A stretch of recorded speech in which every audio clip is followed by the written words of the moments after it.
Hello. Mr. Nic How's it Davis, how do going? you do, kind sir? Oh, I'm doing good. How are you? What's new? Doing outstanding. Yeah, yeah. Yeah, why not? What's you it's been 2 weeks, huh? So you anything exciting in your world? Any retiree ventures? Well, heartbreak Oh, okay. in the sports realm. Oh, okay. My baseball team, made it into the playoffs. Yeah, I was so happy, the Brewers. yeah. And then they were eliminated in the first round by the New York Mets. It was 1-1, and they were ahead 2-0 going in the ninth. Oh, And they got one out on the Mets, and the Mets came back and scored three. wow. Ah, that is heartbreak. Battering. That's hard. That's Yeah. that's hard. I mean, did you going into this, did you think they were contenders in the playoffs? How far did you really think that they could go? What was your feelings? At the beginning of the season, I said they'd win 89 games. Okay. The experts were saying no, about 75 to 78 games. I said, no, you guys are wrong. And that they'd win the first round of the playoffs and then be eliminated. They wound up winning 93, so they were better than even I predicted, but they were eliminated in the first round. Oh, So, it wasn't too far off what I saw for them. But they're a young team and they're very good and they're on the rise. So it's just kind of this funny thing. It does take some a little bit of adjusting or digesting when yeah. you put a lot of emotional investment in a team and then they're eliminated. Yeah. Absolutely. It Uh, definitely does. and then your beloved Oakland A's are done with their time in Oakland. Yeah, I saw that. Yeah. Yep. Yeah, a year or two in Sacramento and then on to Vegas. Yeah, that's crazy. That is, yeah, yeah, that's I mean, as a kid, that was kind of the only games I ever experienced. I did, of course, living in Seattle, go to some Mariners games. Yeah, But yeah, it's so weird to think of such a fixture in the Bay Area there. for sure. Um, Times just people, teams moving on. Yeah, Um, and I don't know. I think the general sports world is a lot more fluid than it used to be, which is I don't know if it's a bad thing. I'm just noticing. I don't think it's a good thing. Yeah, I was like, I don't think it's a good thing, but I don't know if it's a bad thing either, other than, us, you know, being creatures of change, of habit and not Yeah, liking change. Um, but I mean, in the college realm, it's really hard to see such drastic changes. right. Yeah, My not going to happen.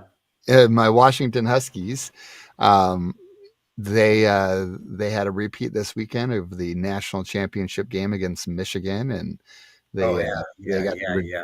got to redeem themselves out in Seattle at the home field, and got to beat Michigan. So that feels great. But at the same time, it's kind of like they did it with, I think, only two or three players that they had last year on the roster and a different coach, and so In yeah. last year. Yeah, yeah, they lost all but two or three players, and of course, their coach went to Alabama, and he lost. He lost that day, so that felt kind of good, I guess. Yes, for sure. I like it when Alabama loses. Yeah, right. Yeah, don't quote me. They're like the Yeah, Yankees. Yeah. yeah, yeah. No kidding, no kidding. So, Well, also, by way of transition, in the last 2 weeks, I have read an entire book oh, for this podcast.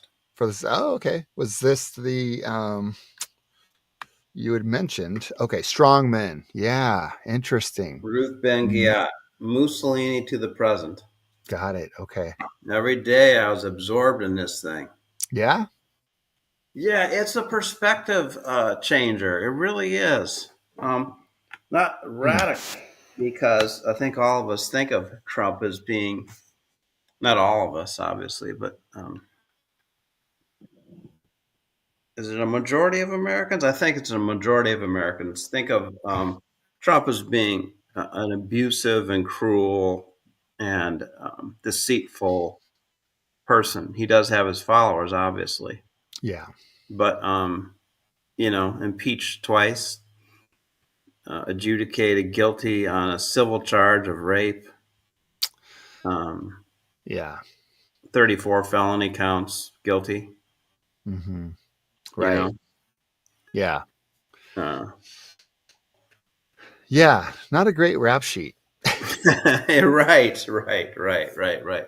And so this book, do you mind if we just go into it? Yeah. Let's do it. Great.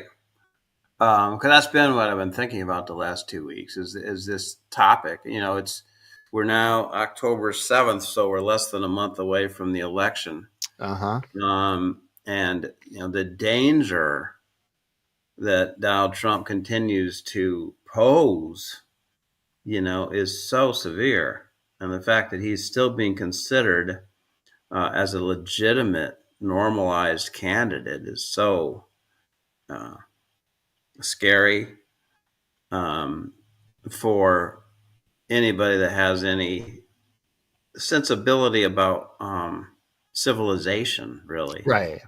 and Yeah. and the free world and the open society and democracy.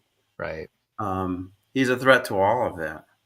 Mm-hmm. So this book I've been threatening to read for 3 years, Yeah. 4 years. I heard about it and I subscribed to her. It's not a podcast. What is it? When you write. Oh, Patreon. Patreon. Yes, yes, Yeah. yes. Yeah. That's not exactly it. It's Or is it um close blog? enough. A Huh? blog? A blog or Yeah, blog. yeah. Blog. Okay. Yeah. Called Lucid. Oh. In which she talks. I'm familiar with her now over 4 years of reading, in which she talks about authoritarian playbook, Mm. that which is uh, habitual and regular amongst dictators, would-be dictators, Right. um, autocrats, and she's Mm-hmm. a scholar of it.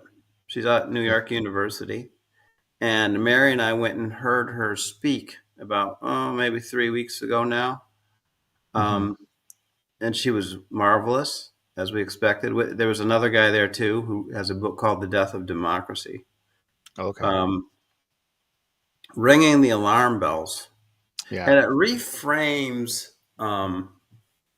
Trump by talking about the traits that he has in common with other authoritarians and autocrats and dictators Okay. in a very scholarly way, very thorough way. Her work is so thorough that Yeah. it's unbelievable. It's called Strongmen: Mussolini to the President.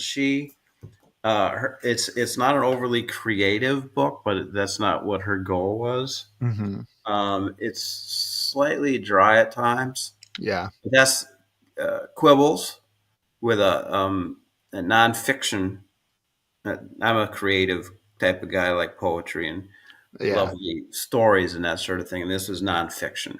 Gotcha. But she does deep, in depth studies. I've got their names written down here. I'm going to be glancing over here on occasion. Mussolini, Mm-hmm. Hitler, Gaddafi, Okay. Pinochet, Putin, Mm-hmm. Berlusconi, who was in Italy, Saddam Hussein. Mm-hmm. She talks a little bit about another guy whose name I forget, and Idi Amin. I remember him killing a lot of people. He was in an African country, and Donald Trump. Okay. And she talks about traits in common of all of these to the extent that she calls it an authoritarian playbook. Mm. That which they have in common, that which they do as their strategies to acquire and maintain power in Mm-hmm. an excruciating manner, which is to their own benefit and does not. Ben- I was as I was reading the book, I was thinking kind of cancer. Oh, Um, interesting. Cancer gets into the body and it expands and it expands Mm. um, to the expense of its host, right? Right. Until it kills the host. Yeah. Yeah. And what did you say? Yeah, that makes sense. That's a good I like the analogy. I mean, Yeah. I do too. Yeah, I knew you would as a nurse. it's dark, but it's sad. It's true. Yeah. Yes. So I'll read you what the uh, how many is it? 1, 2, 3, 4, 5, 6 um, earmarks are that they have in common. Okay. Then that you can understand an authoritarian by these. And then I'll give you an overview, and then we'll go through them a more thorough way, and we'll also talk about resistance. Okay. Work for you? Yeah, sounds good. Okay. Coming to power illegitimately. And yes, Trump was elected, but also lots of use of money from the Russian mafia, etc. Um, Appealing to quote unquote a greater nation. Mm. Yeah. Propaganda.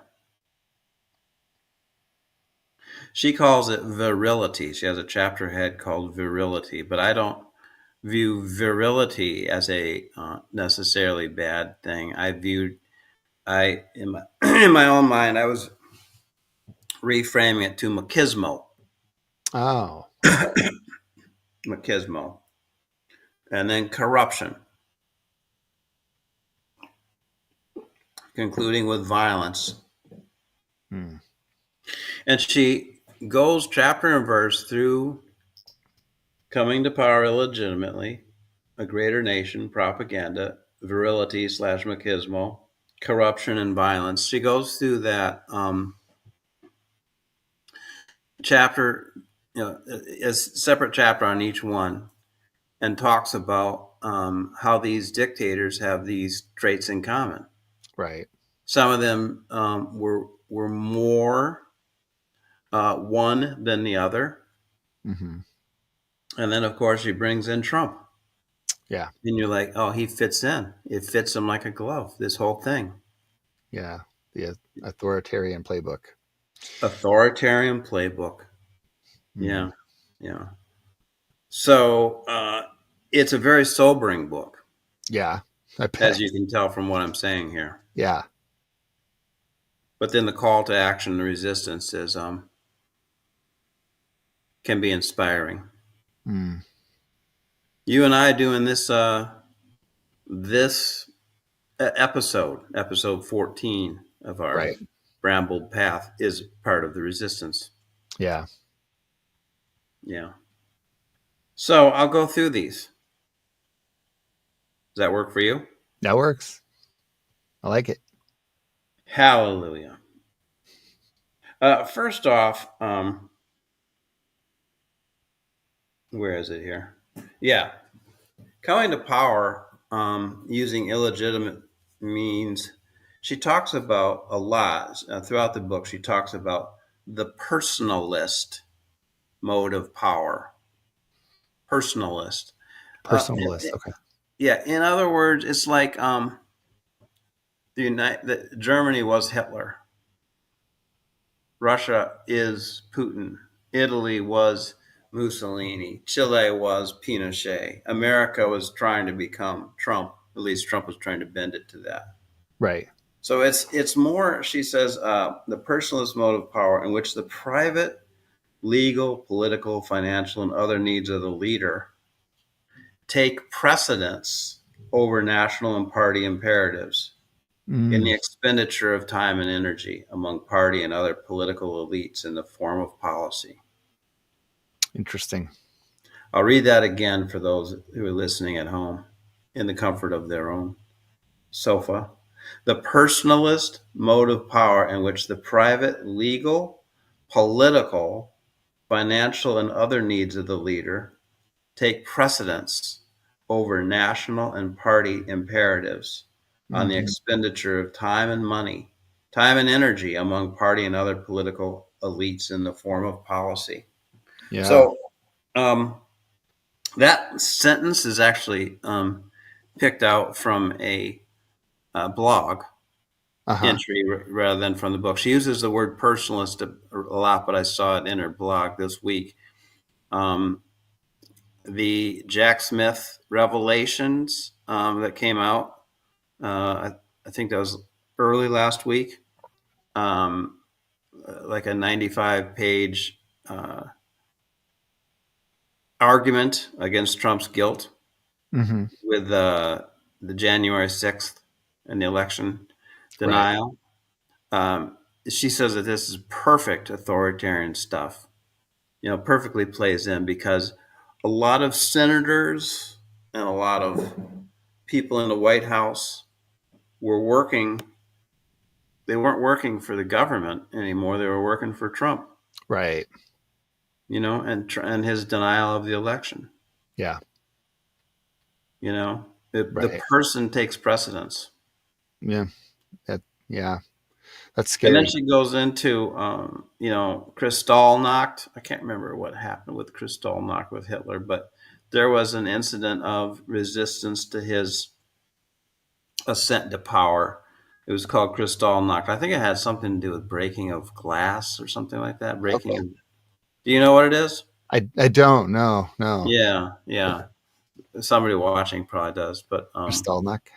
Kristallnacht. And Hitler sees the moment and says, "Well, look at these people being uppity, so to speak. Right. Um, so we're going to have to. I'm going to have to take dictatorial powers Yeah. because of this." Right. You know, he increased his stranglehold on the country. This was like 1930s somewhere, Yeah. and the Holocaust hadn't yet begun Right. when that happened. Yeah. So basically, I see you resisting or challenging me or my authority, and now I'm going to um, discredit and shut you down, Right, essentially. right. Yeah. And the whole thing about Trump's rhetoric in the campaign recently, he's saying, we're going to have a month where the police are going to have unbridled, or maybe it's a week, I can't remember.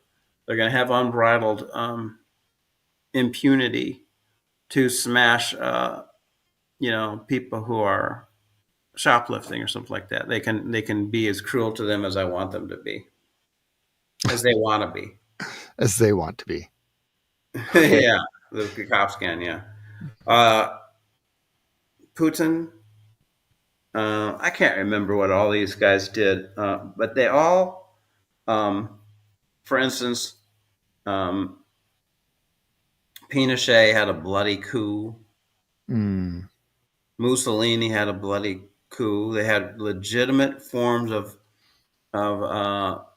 political representation before these guys took power, and they had bloody coups in which they took over. yeah. Trump had massive help from Russia to take power. You know, Yeah. um, to seize power illegitimately. I remember hearing a reading about it was Gaddafi. Um, I think it was Gaddafi. Am I right? Um, People didn't really know who he was Right. in Libya, Yeah. and all of a sudden he says on a national broadcast one morning, "Well, the government has been so evil, has been so misrepresenting of your needs and your wants and your legitimate um, aspirations that for the sake of Libya, I've taken power." Right. And people are like, who? That's crazy. Yeah. Yeah. Um, okay, so coming to power is illegitimate and with this personalist um, mode of power. Hmm. It's going to be me. Right. You know, I alone can fix this stuff. All these experts, all these people with PhDs, these teams of people with PhDs, they don't know anything. Right. All these MDs don't know anything about COVID. Right. I've got it for you, Yeah. even though I didn't do so well in college and don't have a master's degree. Okay. So they come to power that way. And then they make this appeal, make America great again, Right. you know? And that's not just Trump. Hitler said this, Mussolini said this, Putin said this, let's restore the luster of the Soviet Empire, Right. which collapsed under Gorbachev and Boris Yeltsin, Hmm. you know. Let's uh, Pinochet said the same thing, um, and so on, Yeah. appealing to nationalistic fervor and pride, which then defines great. Well, when was America great exactly, Trump? Was it when we had women in subjugated roles? Right. Was it when neither women nor blacks had the right to vote? Was it when we had slavery? Yeah. Um, what are you talking about? Make America great again. Yeah. I think of times that seem better in some instances than America is right now. You Yeah. know, um,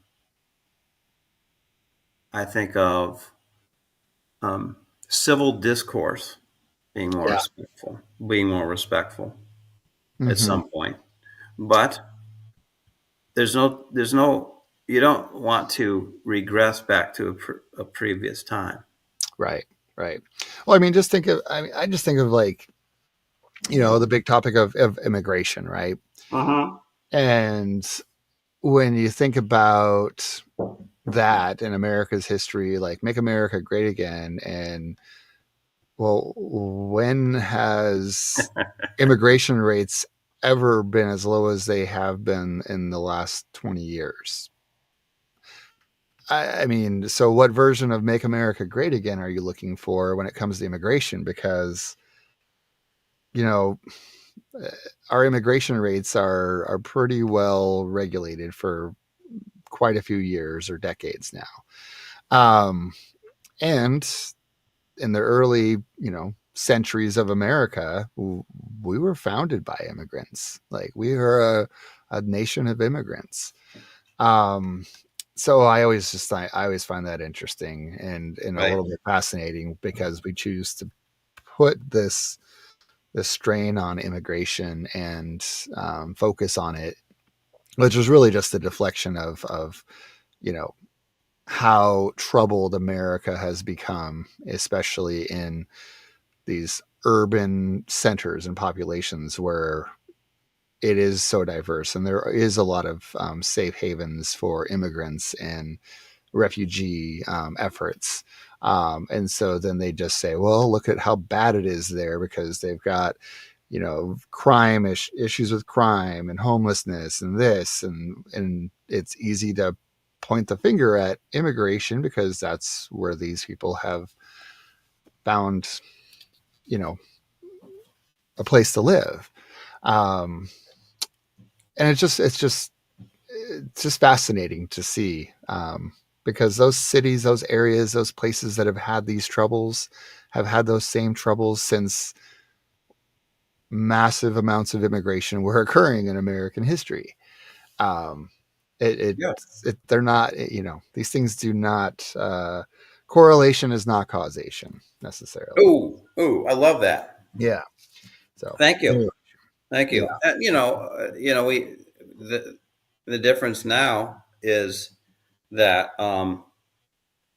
the people coming over to Ellis Island were white, yeah, right, yeah, and now it's Latin American, hmm and Muslim. Oh, right, right, or Eastern European, you know, yeah.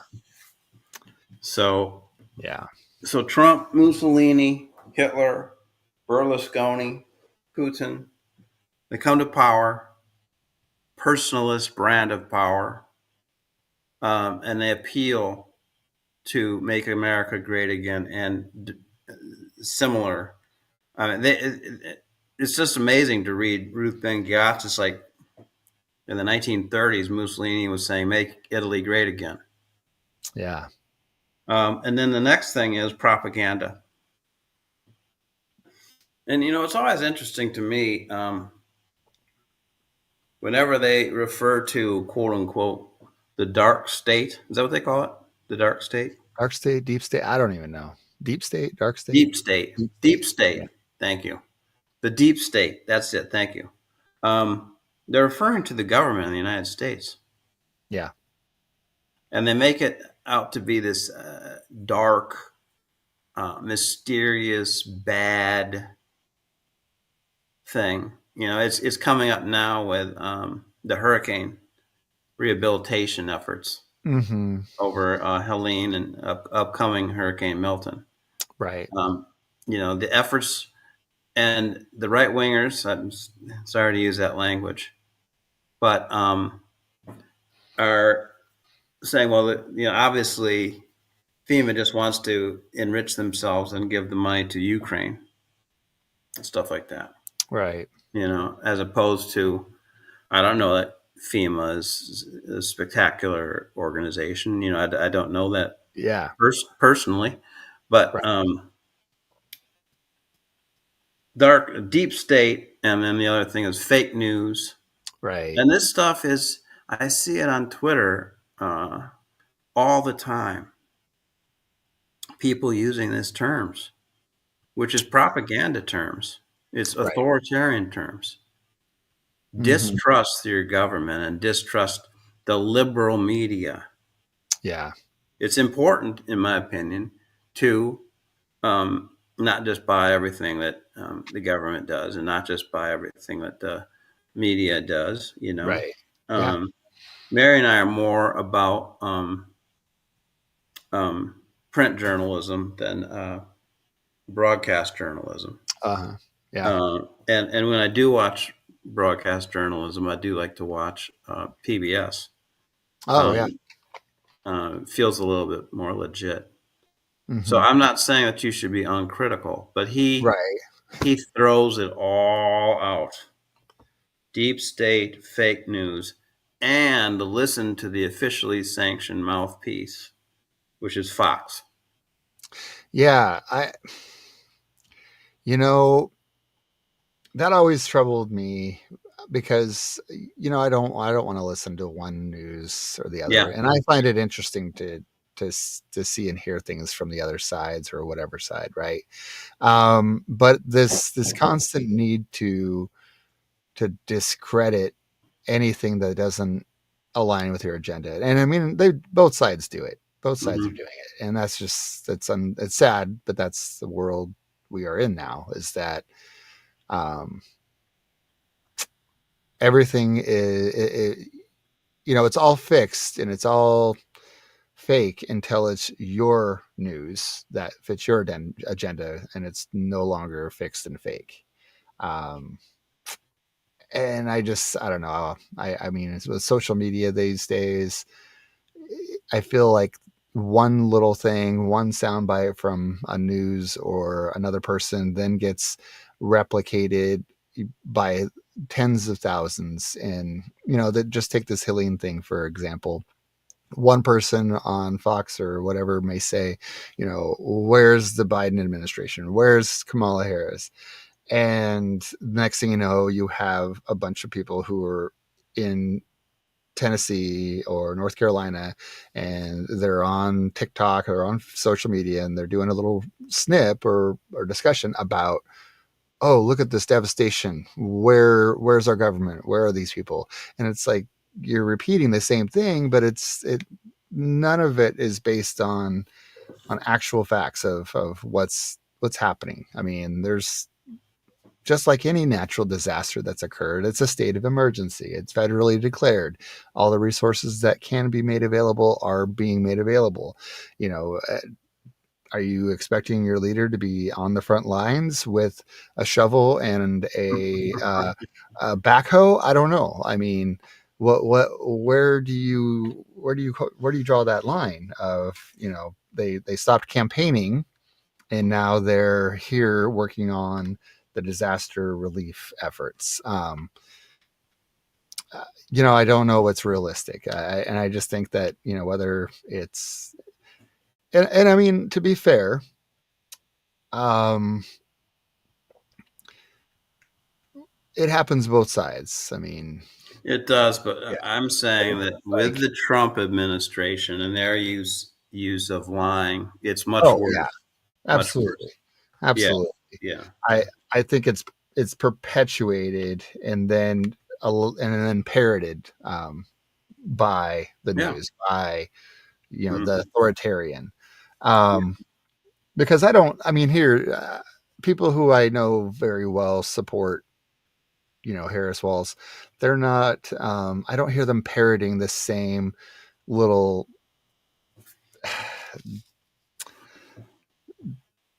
I just don't hear the same parroting of things necessarily of, Mhm. what the other person is doing wrong or where their flaws are. Yeah, it's just Right, not being perpetuated the same way. So it's right. interesting. It feels very much like, well,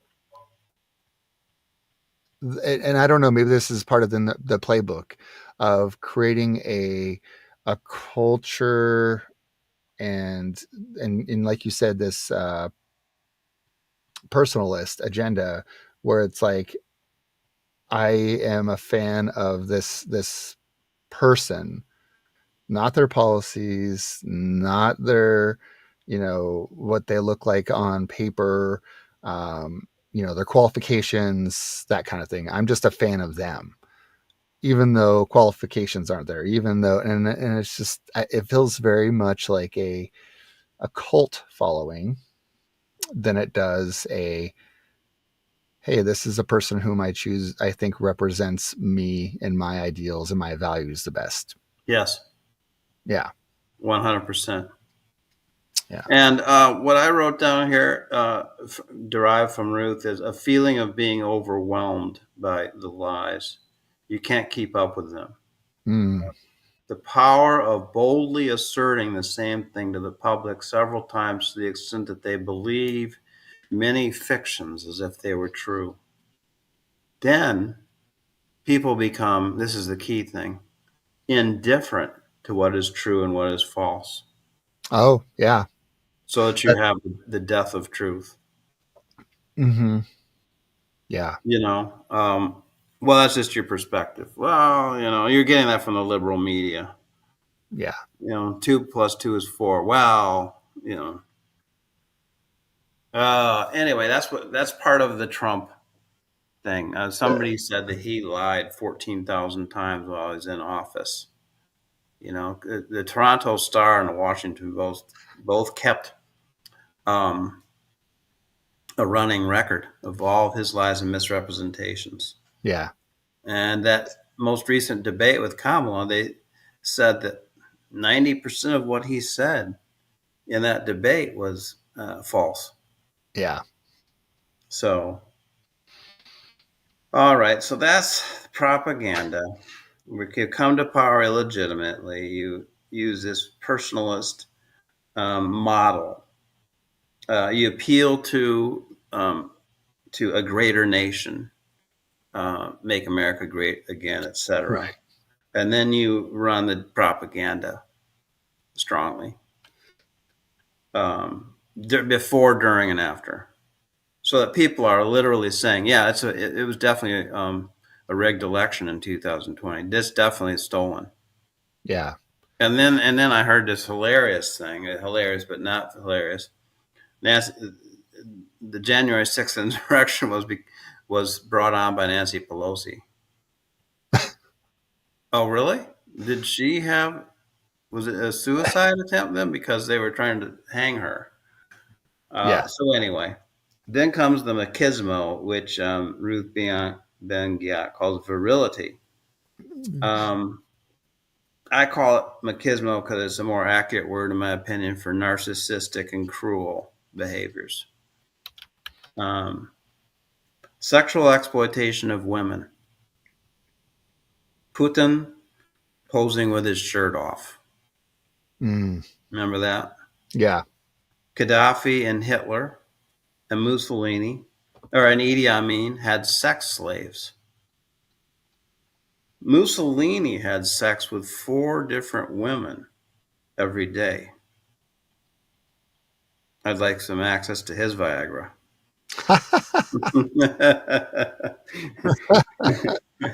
And as soon as he did, he then claimed ownership of their lives. Oh my You know, gosh. Yeah. they thought they were coming in and going out, but no.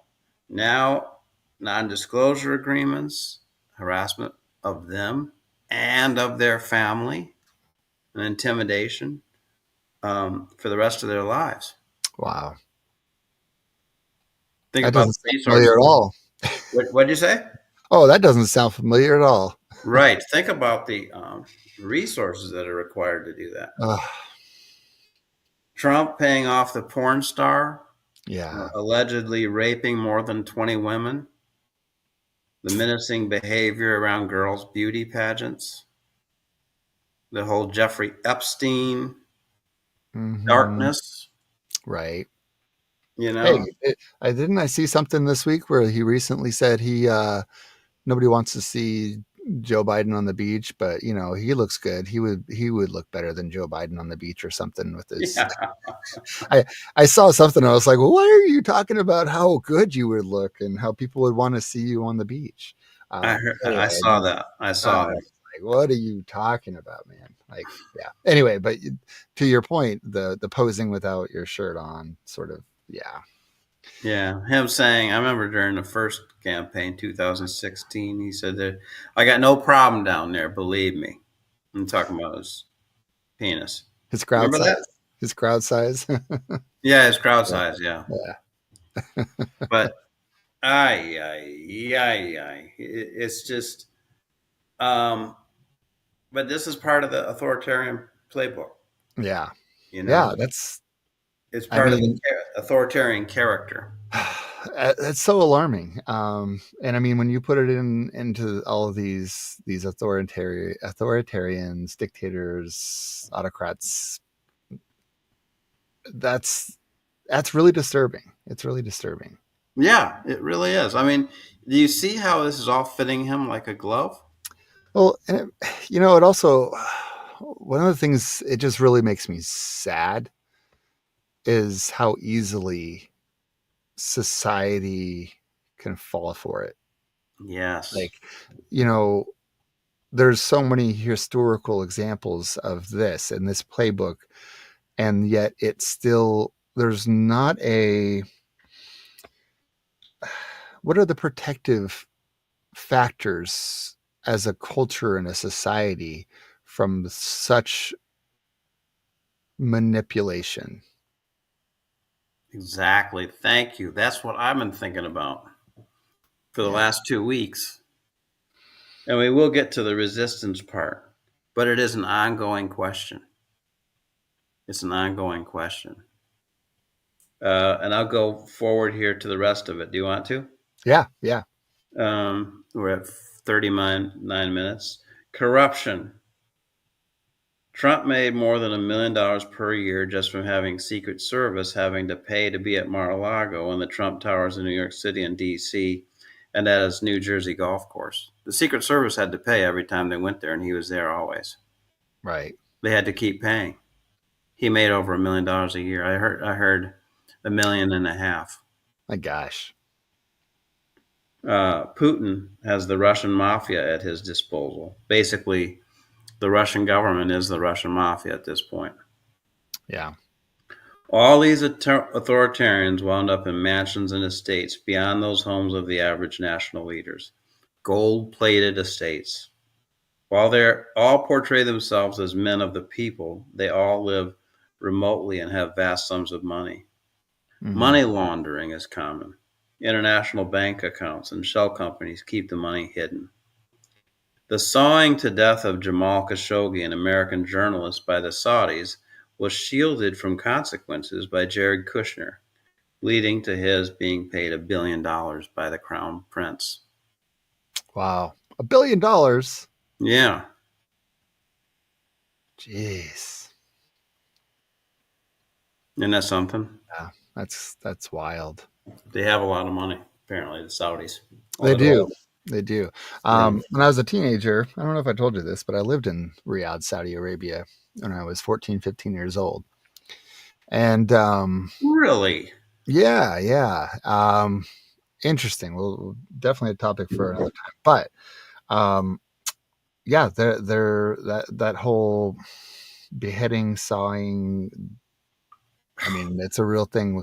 The not tourists, but the expatriates we called it Chop Chop Square. Like there was kind of in the downtown near all the souks and markets. There was an area that was part of like Central Square of downtown of Central Riyadh, and it's been where they've been doing they're carrying out justice for hundreds of years.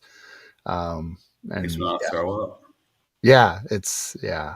Obviously, I was a teenager and I was not ever in that area, but there were some expats that had to see it to believe it, I guess. And yeah, it was disturbing for them. So I would say. yeah, Oof. but That's so I can awful. only imagine that journalist, that whole situation, and yeah, Yeah. Mm. horrible. But and So then they paid corruption. $1 billion. Yeah, Jared Kushner. Yeah, Yeah. Jared Kushner is just a ghoul. follow the money. Yes. So, corruption. Mm-hmm. You know, they're in it. They're in it for their personal enrichment. Violence. Putin pushing his opponents out of windows. Even poisoning his opponents in England. I heard about a um, father-daughter pair who were in London who had done who had somehow written something negative about Putin and they were poisoned. Really? Oh, Yeah, to death. Kim wow. Jong Un does this. He's a big. Yeah, I was wondering about the book if Kim Jong Un was in it. She doesn't get into Kim Jong Un or Stalin, Yeah, and those are remarkably closed societies. I was thinking that maybe she can't write up enough about it because those two societies are so closed. right. It's hard to get information. Yeah. We know that Stalin killed 10 million people, which is worse than Hitler by 4 million. Hmm. But just horrifying. Um, Trump's open agitation to violence during his rallies, his increasingly violent rhetoric during his recent presidential campaign, and his desire that immigrants at the southern border be shot. I don't know if you heard about that. He asked his advisors, "Well, can't we just shoot them as they're trying to come across the Rio Grande?" They're like, "Well, no, you can't just shoot them." Right. He wanted to. Pinochet, Oh, Pinochet had the disappeared. They called them. I don't know the it numbers on disappeared, that. huh? Yeah, but it was vast numbers of people Wow. who quote unquote disappeared at his behest in Chile. And then, of course, the worst of all, well, Stalin, I guess, is the worst of all, but the worst of all people mentioned in the book is Hitler. with Yeah. his concentration camps killing 6 million. You know, Gosh. Trump reads Mein Kampf. Right. He's read it several times. Yeah. So it's just so that is Ruth's um, depiction of the authoritarian playbook. Coming to power illegitimately, the personalist mode of holding power, appealing to quote unquote a greater nation, Right. make America great again, make Italy great again. It, the rise and fall of the Third Reich with Hitler, Mhm. propaganda, deep state, fake news, having an officially sanctioned mouthpiece. So many lies that the public is overwhelmed and can't keep track of it anymore. Virility, which I call machismo, um, exploitation of women in Yeah. dire manner. Corruption, thoroughgoing. I mean, it's basically the purpose that these authoritarians have is for their ego gratification and for their enrichment. Yeah. Narcissism. Yeah. Narcissism, yeah, and violence. These are the earmarks, and Trump was held back in his first administration by more idealistic people than him. I don't know how the more idealistic people got involved in his administration, but people like John Kelly, doing what they could to, and Rex Tillerson, doing Yeah. what they could to sort of keep him um, restrained to the best of their ability, and how he just got off. How Well, he's and I mean, and to regardless of agreeing with some of their views, Mike Pence to a degree yeah, even yeah, was, I mean, bless him for being a partner to that situation. But I mean, he at least had the sense to say, I validate the election, and the yes, results, and still, I mean, has stood up a little bit to some of that. And I think that's really important because one of the things I struggle the most with is not so much the red party, the Republican Party, right, or anybody who leans conservative, Republican, whatever, um, but the predominantly Christian um, Americans mm-hmm. who are willing to accept this person as their guy, their candidate, despite all of those things, because I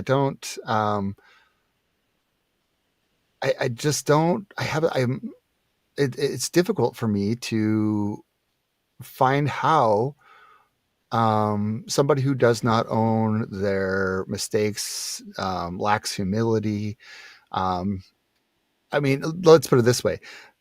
I don't think there's an accountability or ownership to the point where he could ever feel like it's necessary for him to ask for forgiveness and for the Lord's blessing and those kind of things. Like, he's so far removed from that. And as anybody who's been around Christian faith, part of the process of growing and healing and becoming you know um in the image of the Lord, you just have to accept your humanness and kind of work on that. And there's none of it. It's yeah.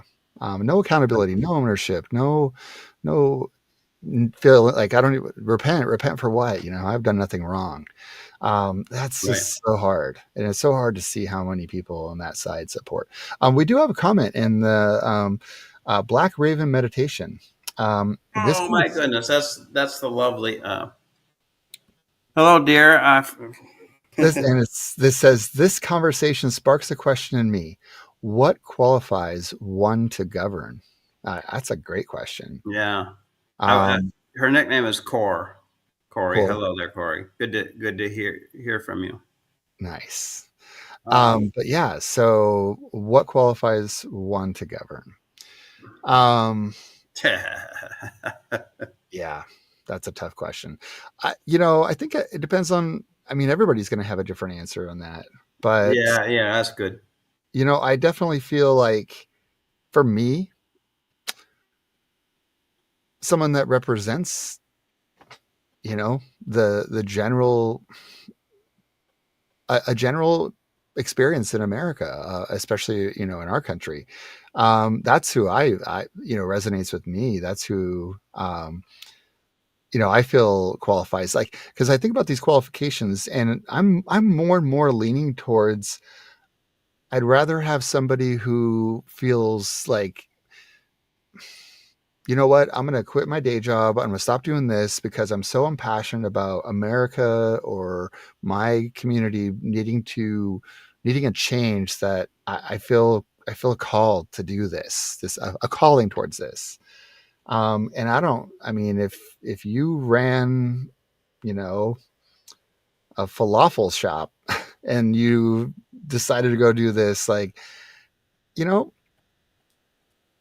I think it ultimately comes down to a genuine desire to see better in the world around you. For me, and then from there, developing those skills, and you maybe already developed it, whatever your path has been. All paths can, I think, lead to being a part of. I don't know as an individual to govern, but then I also, on the side of that, what qualifies one to govern.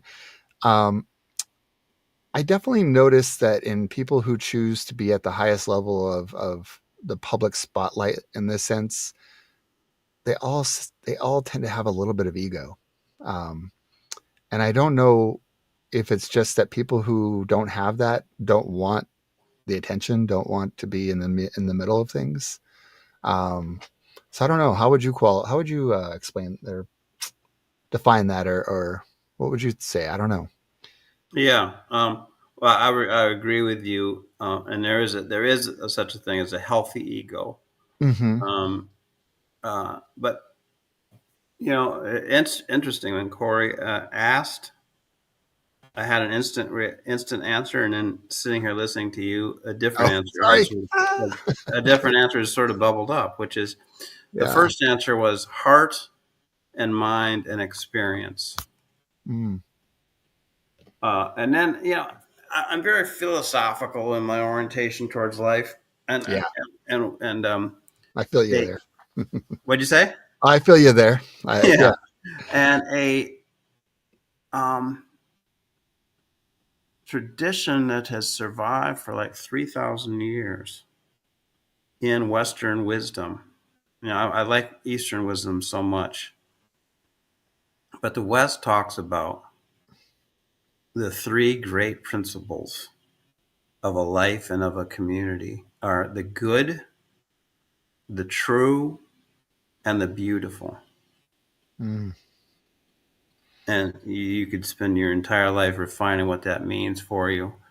But a person that somehow pursues and also embodies the good, the true, and the beautiful, Yeah. uh, and you don't have to run for alderman and be, Da Vinci, you know, mixed with Nelson Mandela and Jane Goodall.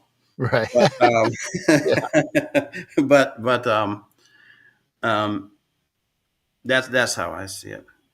Yeah. Thank you for your question, Yeah. Thank you. Or Um, but yeah, I mean, it is. I think it's a good point. I'd say that there's, what qualifies one to govern, and then in light of what our political climate has been, and probably beyond my age of understanding and my fourth decade of life, is we do tend to focus on more of what qualifies one not to be fit to govern, yeah, right? Yeah. As we talk about like these flaws in like identifying an authoritarian, and of course political candidates are notorious for this, focusing on the flaws of the other person, Yeah. and therefore those flaws make them not fit to govern. um, I definitely think having your mental wits and capacities should. But if that was the case, we would have had two different candidates 4 years ago running. So I don't know.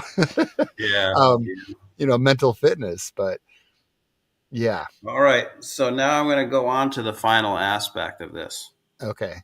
which is resistance. All right. And Ruth didn't go deeply into it.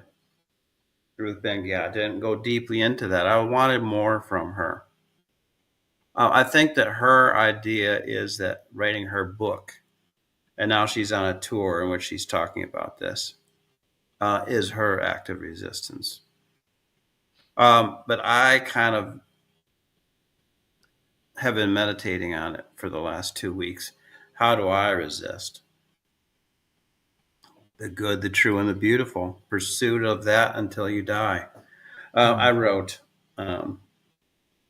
resistance has to be a regular feature of our lives. She talks about demonstrations. They were big in all of these countries, and to the people risking their lives and losing their lives in many Yeah. instances. There's a famous bishop who was martyred in Chile. He was a status quo, um, moderate, friendly guy, comfortable, and Pinochet, I can't remember his name, but he's kind of famous. I saw a movie about him.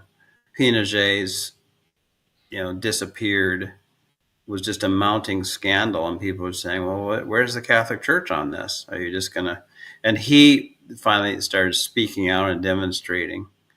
Um, and the Pope at the time, this was in the 50s or 60s, didn't like him doing it. He was upsetting the apple cart, and he Mm. persisted, and he was then executed by Pinochet. But his execution brought forth Right. increased resistance. You know, Right. so that's one example. Dietrich Bonhoeffer. Do you know about him? No. Mm-mm. Since I've retired, I've read his letters and papers from prison. He was a German pastor in Lutheran in Germany who was strongly anti-Hitler, and so he was um, under suspicion. But then he got involved with a uh, plot to assassinate Hitler. Once Oh, it okay. started making the news that there was a Holocaust going on, he felt that it was legitimate to do that, and he Mm. was hung. He was killed. There's that sort of resistance. I wrote down: push a counter narrative to the official ones. Celebrate truth telling in excellent journalism, quality, documentary films, nonfiction and fiction books, even poetry. Mm-hmm. Celebrate the feminine spirit as embodied by both women and men. Inclusivity, this is the feminine spirit, in my opinion. Inclusivity, warmth, humor, joy, love of animals, and the neurodivergent and the marginalized among us. Right. Promote the good people, the honest workers and companies, the non governmental organizations whose mission is compassion and justice, the good, the true, and the beautiful. Celebrate public art, public ceremony, and of course, be nonviolent. This is Yeah. usually required that the resistors face danger and reprisals. Do it anyway. And of course, vote. Right. Right. Show up. Yep. Show up. Show Yeah. up. Goes back to the you gotta wake up and show up. Yeah. Precisely. Um, bef- Before you can clean up, right? Um, yeah. I I think a lot of there's the demonstration part, and what is you said something else about celebrating truth telling. Yes. Um, I feel those two things I feel like have become really difficult because even if you try to celebrate something as truth, there's someone there to tell you it's not true. Even, you know, everybody has this opposing views of what truth is, or we are at a point where my truth is my truth. So, we'll agree to disagree. And I feel like that whole agree to disagree thing is really toxic in terms of having good dialogue that you know if you're not going to, I mean, it's just basically saying we're never going to convince each other of our version of reality. Yeah. Yeah. And And that's really hard I, to. I read 9 books by one particular author. His name is Ken Wilber. Mhm. And one of the things that he referred to uh, often, one of his key refrains was that we all have a partial truth. Yeah.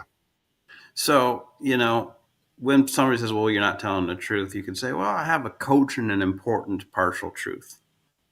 Yeah. You could say that much in response to Right. Right. people countering, you know. Yeah. Well, There and might, there might be some people who see this episode, Nick, yeah. episode 14, and say that we're out to lunch. Yeah, yeah, that's true. And well, and I know people who are on, other sides Me of too. things, and I would I would never want to alienate good human beings that honestly, and that's what I think's the hardest thing about this authoritarian playbook, and how it's, I know my neighbor, my friend, my family member, to be very good, you know people I want around me for the rest of my life, and would never seek to distance from for any reason of political alignment or who they voted for in one cycle of election. And so I think that when I think about the resistance, it's like, you know being able to come to and say, yes, you have your truth, your part that led you to think this was, you know the path for you, or who you're, whatever, and I have mine, yet we're still here, we're still having good quality of raising our kids together. We're part of a community, but we're part of a village that means more than this person, more than this candidate. I mean, when I Very think of good, Nick. resistance, Very good. That's because you're a good-hearted person, Nick. I think that's our best chance at resistance, is to Yeah.